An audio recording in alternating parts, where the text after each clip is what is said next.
Merci de nous rejoindre et nous vous proposons maintenant des échanges sur un autre sujet. Le monde de l'immobilier doit-il s'inquiéter de l'actuelle embellie pour le marché existant? Pour participer à ces échanges, David Garabagno, président de l'AFNAIM du Var. Bonjour. Jean-Luc Liotto, président Pôle Unis PACA. Bonjour. Et nous retrouvons Pierre-Alexandre Pernaut, vice-président FPI Var. Et bonjour.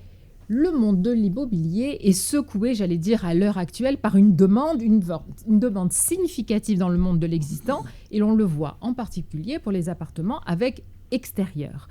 Moi, j'ai l'impression que c'est plutôt une bonne chose pour vos professions, mais une chose peut-être à nuancer, Jean-Luc Liotto. Oui, mais un marché en surchauffe, ce n'est jamais bon. Ça, tous les professionnels le diront, je pense.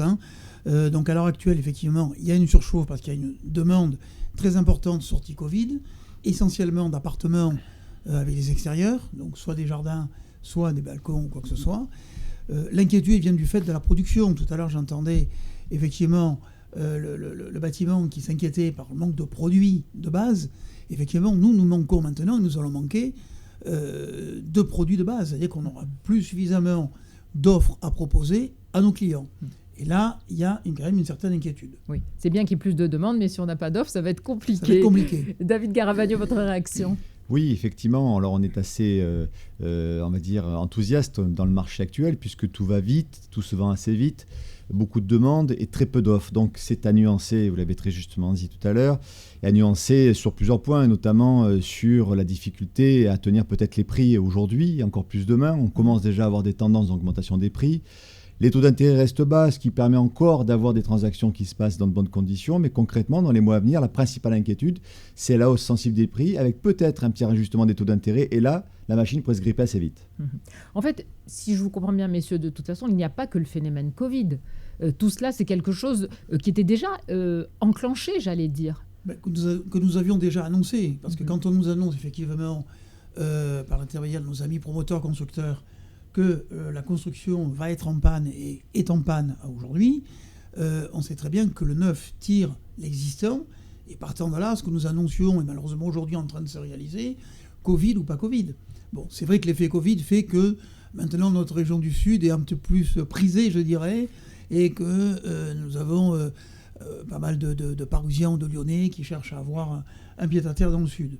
Mais bon, c'est quand même un phénomène que l'on dénonçait depuis quelques années. Oui, depuis bien 2 ans maintenant, au final, puisqu'on a eu 2 années assez folles sur les transactions dans le parc existant, donc 2019 et 2020, avec plus d'1 million de transactions. Donc c'était effectivement des chiffres assez fous. Donc nécessairement, le stock allait se réduire. Donc cette année, inévitablement, et on verra les chiffres, mais on devrait être en dessous du million de transactions, tout simplement par le manque d'offres. Et oui, j'ai un cri effectivement d'alerte ou d'alarme sur la problématique de la construction. On a déjà eu l'occasion d'échanger avec Pierre-Alexandre Pernaut sur ce sujet-là. Il faut permettre aux promoteurs de construire intelligemment, bien entendu, en intégrant tous les paramètres à prendre en compte aujourd'hui dans la construction du neuf. Mais sans ça, le marché de la transaction et de la location, puisqu'il faut aussi loger nos concitoyens qui ne peuvent pas acheter, qui doivent loger dans la location.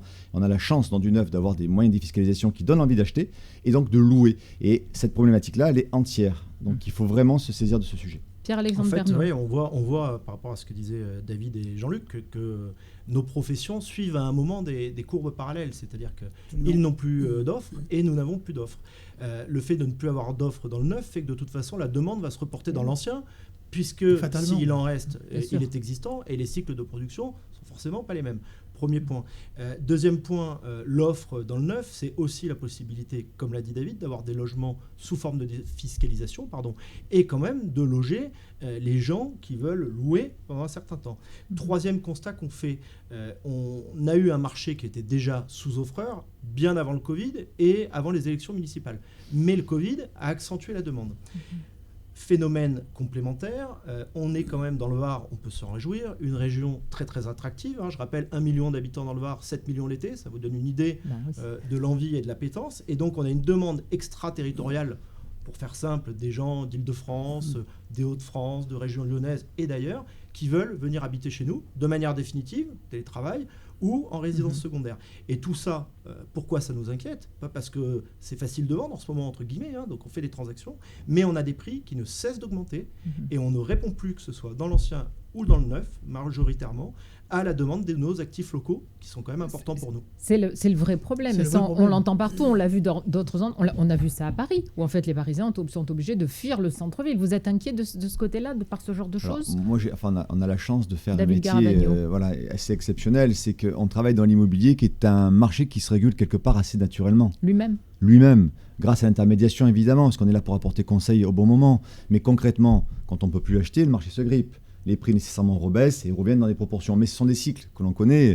Je pense que tu ne contrarieras pas sur les cycles de l'immobilier. Et je pense que là, on est gentiment en train de s'approcher d'une fin de cycle qui verra donc des prix augmenter sensiblement dans les mois à venir, mais avec après une rupture et de nouveau peut-être une baisse légère qui s'accompagnera sur les 2-3 ans qui suivent. Ça, c'est la tendance, j'ai envie de dire, assez classique de la courbe de l'immobilier. Absolument. Jean-Luc Liotto. C'est une affaire d'offre et de demande, c'est toujours pareil.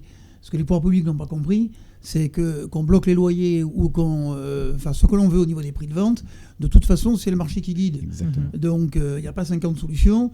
Si vous avez de l'offre suffisante en face, automatiquement, les prix des loyers et les prix des transactions sont relativement modérés. Et en plus, il y a un moyen d'avoir de l'offre, c'est de donner des permis de construire. Voilà. Et ça permet de réguler le marché au blocage. Dans le bon sens. On en revient forcément au blocage des permis de construire et qui font bien sûr crainte de toutes ces tensions que vous venez d'évoquer. Juste une petite question avant de terminer. On sait bien que nous sommes dans une région où les gens voudraient avoir ici une résidence secondaire. On a ce nouveau marché qui se développe de ceux qui décident, grâce au télétravail ou à cause du télétravail, de venir s'installer. Ça, c'est nouveau. Est-ce que ce n'est pas un paramètre qui pourrait modifier ce cycle que vous avez évoqué qui naturellement se met en place? David Garavagno. C'est une possibilité qu'il faut intégrer. Le télétravail peut pousser ce cycle dont je parlais sur une durée un petit peu plus longue. Oui. C'est peut-être, vous le constatez dans votre clientèle? On l'a constaté, mais on s'est aperçu aussi que le télétravail avait ses limites et que beaucoup avaient envie de retourner dans le monde de l'entreprise pour rester sociabilisés, échanger, partager, aller au bout des process. On en discutait, on a tous fait un peu de télétravail à la maison, on est à 30% de nos capacités. Donc clairement, il y aura un petit phénomène, mais je ne pense pas qu'il soit si important que ça, en tout cas dans la région. Vous êtes d'accord, Jean-Luc Liotto, avec ce tout à fait. constat? Il va y avoir du télétravail revu à la baisse, en quelque sorte. Les gens ne travailleront plus 4 jours par semaine chez eux en télétravail. Par contre, il y aura quand même, à mon avis, un impact télétravail, parce que je vois, que ce soit en location ou en transaction, de plus en plus de gens cherchent la pièce en plus, le coin en plus pour avoir un petit bureau. Parce que, comme tu l'as dit, quand c'est pas adapté, il est très difficile de travailler chez soi en télétravail. Ça, c'est évident. Sur la terrasse, sur le balcon que tout le monde recherche. La terrasse, sur le balcon que tout le monde recherche, tout à fait. Mais c'est vrai que c'est un phénomène que nous constatons qui est quand même assez puissant en ce moment.